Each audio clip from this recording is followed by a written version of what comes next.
Green Bay at Washington, and this is Marco's video best bet of the week. Marco, what should we be looking at? Well, RJ, the knee-jerk reaction to the public's going to be McNabb's going to be flat this week after that big emotional game going back to Philly last week. I'm going to show you why that's wrong and why this game is the trap game of the week, and it's going to be my best bet. Okay, so you're saying McNabb is not going to be flat. Why do you think that is? Well, I think that having that satisfying win is going to carry over with him. It's going to give him added confidence. He's got a little sense of redemption going back to Philly, getting that win.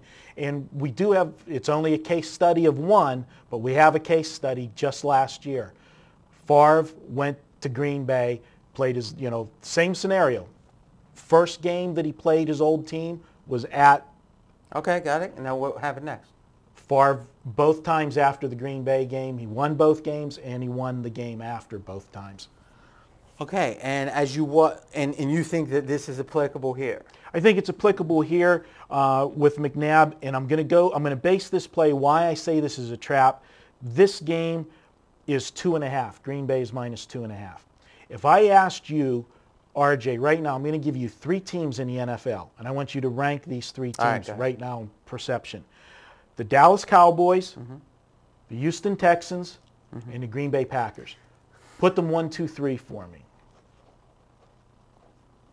This is weird because I guess I'd have to go Green Bay, Dallas, Houston, just because of the way Dallas went on the road and beat Houston, though I'm not so sure. I think Houston and Dallas might be tied, and Green Bay's above both. Automatically, Green Bay's better than both of those two. Or perceived to be, and I probably think they are. Okay. The Dallas Cowboys against Washington was minus 3.5 at Washington. Houston at Washington was minus 3. The Green Bay Packers are minus 2.5. Okay, now that's an interesting point. So value guys are going to say, hey, give me the value. As you like to say, Green Bay picked the winner. Yeah. But you're saying, oh, no, the bookmakers are tempting you to play Green Bay, and I like Washington. I am probably one of the few handicappers that respect the odds maker, give them more respect. Most people think I'm better than, I'm not saying that that's right or wrong, but I say there's a reason all these casinos have nice lights and the big neon, because the public loses. This is either the biggest mistake in the world or the biggest trap, and I'm going to classify it as a trap. 2.5 with Green Bay. Given what I've told you, I like it. And Green Bay's defense has been horrible this year. Last week they struggled with Detroit, a team that they should beat in their sleep. They only win 28-26. They're letting teams hang around. Shanahan and McNabb, I think right now they're going to ride last week's win, bring that momentum home. I'm going to call for the upset. And this reminds me very much of my New England Jet game that I had earlier in the year when the line was soft like this. All right, so your best bets, and we've talked about it on a few of the videos, 5-0 so far this year on the videos. 5-0. This is your 6th game. Give us your official projection. I've got Washington winning outright 30-24. I do think it's going to be a high-scoring game, and I like Washington when it's all said and done to come away with the outright win. And I'll point one other thing out.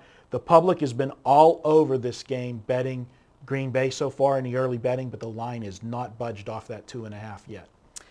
This is and that brings up an interesting point.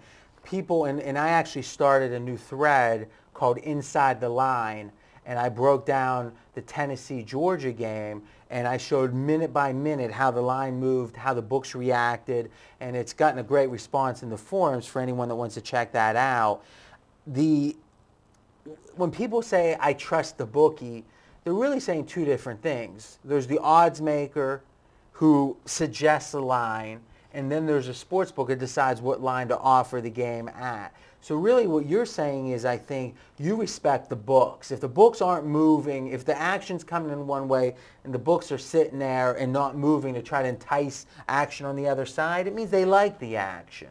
And I think that's a very valid point. I personally trust the sports books, the bookies, a lot more than I trust the odds makers. I've been to Las Vegas Sports Consultants' offices. There's 6 guys driving Subarus in that place, and they're smart guys, buddy, don't worry.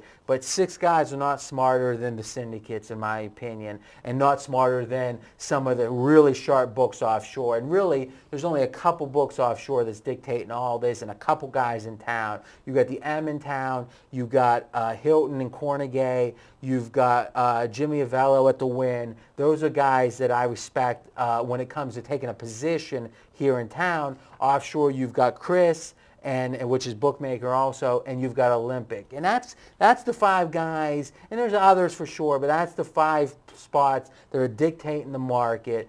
And it seems to me you're right, is this game looks really good for Green Bay, and you're saying the action's coming in on Green Bay, and they're not moving past 2.5. They want Green Bay.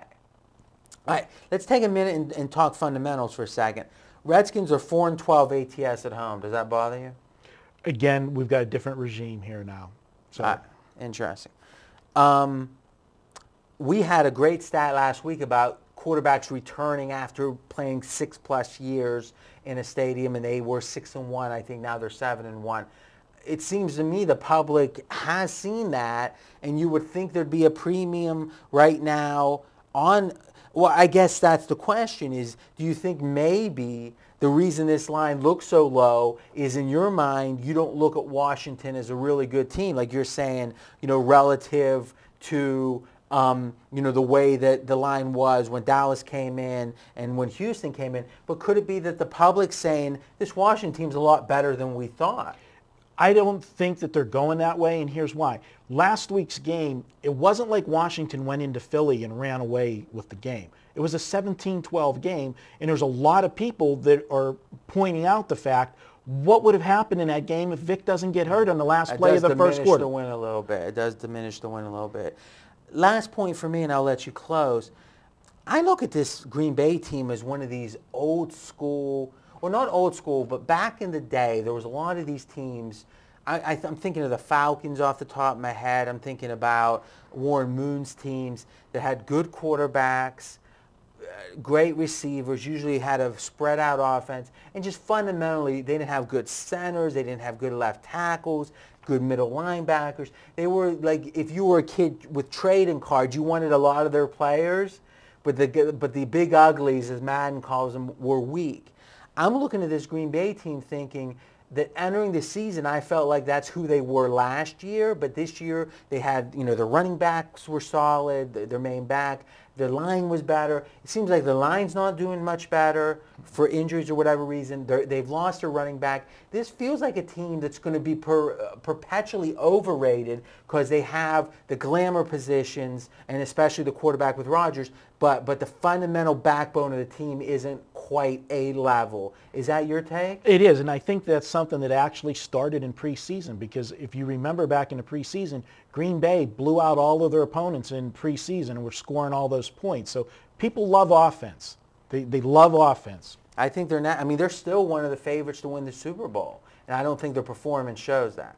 They don't, and actually Green Bay was my NFC pick for the Super Bowl. So, and I'm going against them this Sunday. All right, now it's your turn to continue the conversation in the comments section with me and Marco. And next up, we're going to be talking Philadelphia at San Francisco Sunday Night Football.